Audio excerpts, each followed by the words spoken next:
তো আজকে আমি কিছু কথা শেয়ার করলাম রাজনীতি নিয়ে। তো আমার টাইপিং এরর ছিল অথবা অন্য কিছু। হ্যাঁ, এনিওয়ে আমার চোখে যখন এটা পড়লো, অফকোর্স আমি বেয়াদব না, মানে আমার নাকের উপরে পানি উঠলে তখন আমি ব্যাপারটা দেখি, কিন্তু উইলিংলি আমি এসব ফালতু কাজের মধ্যে নেই। যাই হোক, এরপর থেকে মানে আমি যেটা হ্যাঁ, একটা ইনডিরেক্টলি থ্রেট পেয়েছি। তো থ্রেটটা পাচ্ছি। তো আর ইয়েস, অফকোর্স বিএনপি আসার পর আমার আরও এখন কে করছে এটা বিএনপি নাও করতে পারে, অন্য কোনো দল করতে পারে। আর আর্মিদের সাথে অবশ্যই কানেকশন এখন ক্রিয়েট হয়েছে ভালো।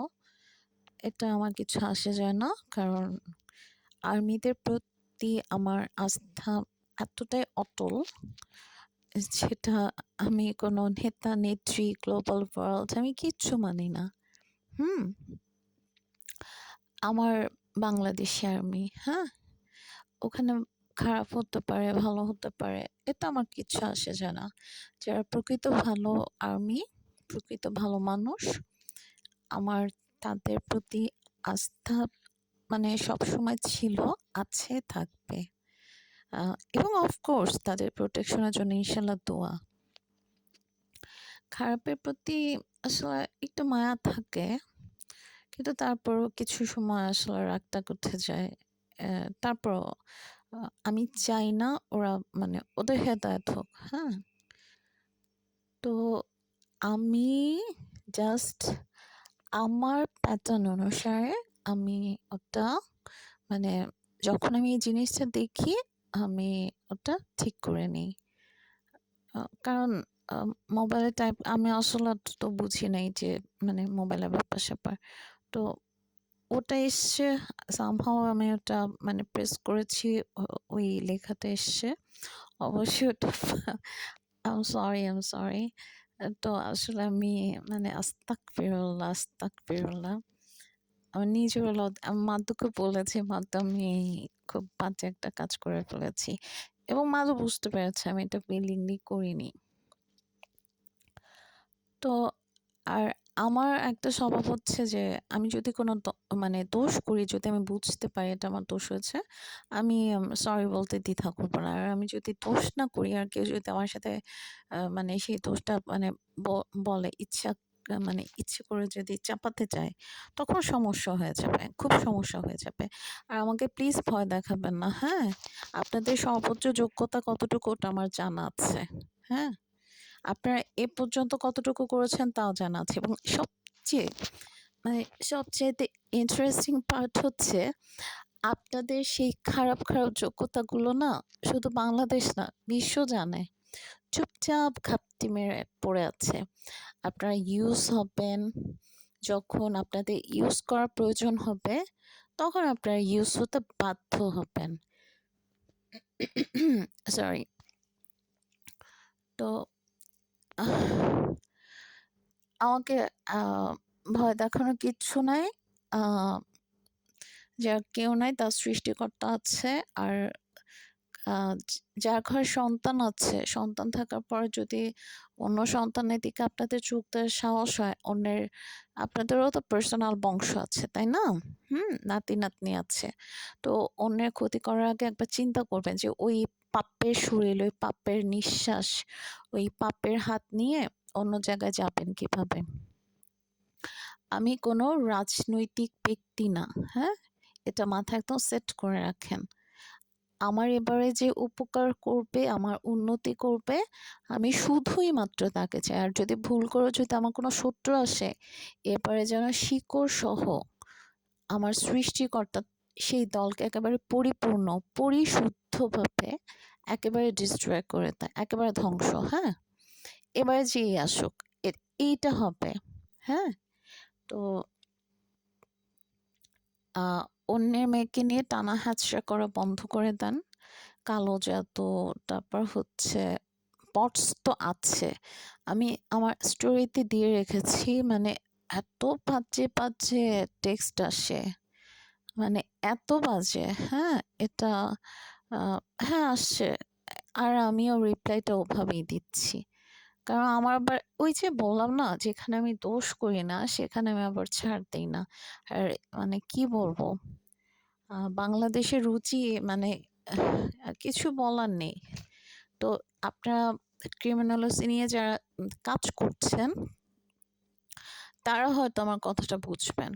আপনারা যে প্র্যাকটিসটা করছেন এটা খুব, মানে খুবই ব্যাড প্র্যাকটিস হচ্ছে। আপনারা ভাবছেন যে না না, এরা তো আমার শেল্টার, এরা তো আমার সোলজার, এরা তো আমার ওয়েপেন। হ্যাঁ, আসলে না, এরা আপনাদেরই শত্রু।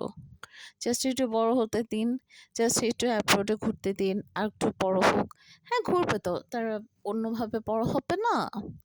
তারপরে আপনাদের কি করবে? একটু মানে কথাবার্তা বলার আগে বুঝে চলেন।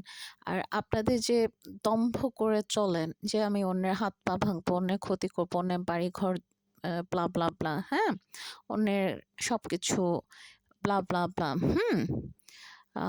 আমাদের এই আইন শো করব, ওই আইন শো করব, আইন শিখাইতে আসেন না। হ্যাঁ, আইনের উপর একেবারে মানে বিরক্ত হয়ে গেছি। আমার নিকটবর্তী থানা যে নাচ দেখালো, হ্যাঁ, মানে পৃথিবীর শ্রেষ্ঠ মানে নৃত্যশিল্পী চাইতে বোধহয় সে ভালো নাচ, তারা নাচতে পারে। এনিওয়ে, এটা আমার মানে এক্সপিরিয়েন্স আছে, সমস্যা নেই। সরি, এটার ব্যাড প্র্যাকটিস আপনারা করতে থাকেন, কিন্তু একটা সময় টিকতে পারবেন না। আমি আমি সাঁতার জানি না, আমাকে মারার ইচ্ছা থাকলে আপনারা ওই যে কি জানি বলো ওটাকে, পদ্মা সেতু না, হ্যাঁ পদ্মা সেতুতে নিয়ে আমাকে টুপ করে ছেড়ে দিয়েন। হ্যাঁ, বা আমার আশেপাশেও যদি কোথাও থাকে, আমার এই ধানমন্ডি লেকেও তো ছেড়ে দিতে পারেন, কোনো ব্যাপার না। আমি সাঁতার জানি না, আমাকে ডট ডট করা, মানে আরো সিস্টেম জানালাম, আমি জানালা খুলে বসে থাকি তো, যে কেউ আমাকে শুট করুক, আমি বসে থাকি। রাত্রেবেলা আমি যেই সময় বের হই না, ইচ্ছে করে আমি হাঁটি, যে ওকে ফাইন, তোকে আমি মারার সুযোগ দিচ্ছি, ঠিক আছে? আর যেগুলো করে বেড়াচ্ছেন না, হ্যাঁ, আর আমার জিডিতে যেসব আমার কমপ্লেন্টে 14 সেপ্টেম্বরে দুটো জিডি করা হয়েছে, একটা কমপ্লেন্ট হিসেবে নেওয়া হয়েছে, একটা জিডি, যার তাৎপর্য এখন আমি কিছুই বুঝিনি যে তারা কি করছে। মাঝখানে কাফরুল থানার আচ্ছা থাক, আমার এগুলো বলার দরকার নেই। আমি চুপচাপ নেই। আর সরি বলতে পারবো না, ঠান্ডা লেগে গেছে, ঠিক আছে। ওই যে আমার একটা খুব সমস্যা হচ্ছে, আমাকে এরকম ট্রিটমেন্ট দিলে না আমার মেজাজ খারাপ হয়ে যায়। কি করবে? হ্যাঁ, সর্বোচ্চ মানে এখন ওই যে এখনকার যে দল রানিং আছে, ২ দলের মধ্যে কেউ তো কেউ না কেউ করবে, মানে আমি সবই বুঝি। এখন মানে যার রিভেঞ্জ একে দিয়ে, ও মানে নিজে ভালো থেকে ওকে দিয়ে রিভেঞ্জটা নেওয়া হবে, বা আমার রিভেঞ্জটা নেওয়া দরকার। আমি সমাজে খুব ভালো সুন্দর করে কথা বলবো, খুব ব্লা ব্লা ব্লা, কিন্তু আসলে ভেতরে ভেতরে ফোন দিয়ে বলবো এইটা করো ওইটা করো। যেটাই করেন, করার আগে একবার চিন্তা করবেন যে ওই খাম্বাওয়ালা শরীর নিয়ে, হ্যাঁ, ওই আহ, ক- ওই দেহ নিয়ে আপনি নারী হন আর পুরুষ হন, যেটাই হন, হ্যাঁ, আপনার এই যে খাম্বা বলেছে, এটা কিন্তু ওই যে তারেক জিয়াকে মিন করে বলিনি। হ্যাঁ, তো এটা আমাদের গ্রামের ভাষায় রাগ উঠলে আমি এটা বলি। তো এই শরীর নিয়ে আপনার সন্তানের সামনে যখন দাঁড়াবেন না, তখন একটু চিন্তা করবেন যে আপনার সন্তান আপনার পাপের নিঃশ্বাসে কতটুকু অসুস্থ হচ্ছে। হ্যাঁ, আপনার টাকা যতই হোক, আপনার সন্তান যদি আহ, কি বলবো, বুঝেন নাই? হ্যাঁ, বুঝেন না? দেখেন না বিশ্বের অবস্থা? বেশি দম্ভ করবেন না, বেশি দম্ভ করবেন না। আপনারা ভাবছেন অ্যাপ্রোচে পালাবেন? সিরিয়াসলি? অ্যাপ্রোচে? তৃতীয় বিশ্ব যদি যুদ্ধ যদি শুরু হয়ে যায় তখন কি করবেন? অ্যাপ্রোচে যত পাওয়ারফুল দেশ হোক,